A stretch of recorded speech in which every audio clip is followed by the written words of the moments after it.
Narito ang alipin ng Panginoon, maganap sa akin ang ayon sa wika. Aba, Ginoong Maria, napupuno ka ng grasya, ang Panginoong Diyos ay sumasa iyo. Bukod kang pinagpala sa babaeng lahat, at pinagpala naman ang iyong anak sa Jesus.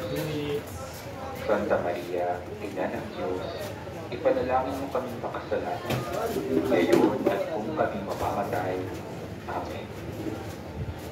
At ang salita ay nagkatawang tao at nakipamuhay sa atin. Aba, Ginoong Maria, napupuno ka ng grasya, ang Panginoon Diyos ay sumasa iyo. Bukod kang pinagpala sa babaeng lahat, at pinagpala naman ang iyong anak na si Jesus. Santa Maria, Ina ng Diyos, ipanalangin mo kaming makasalanan, ngayon at kung kami mamamatay. Amen. Ipanalangin mo kami, Santang Ina ng Diyos, nang kami maging dapat makinabang sa mga pangako ni Kristo. Manalangin tayo.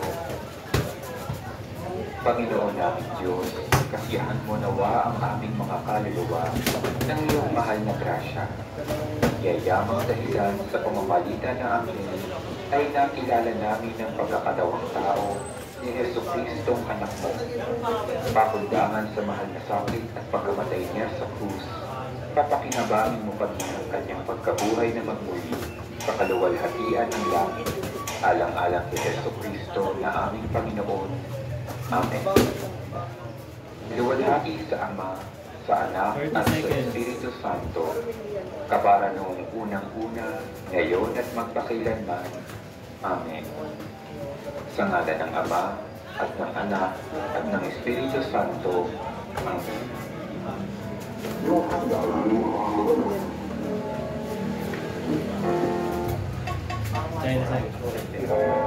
Proteksyon laban sa pagdalanan ng buhay ng mahabagin at mapagmahal na naman. Tumama kami sa iyo.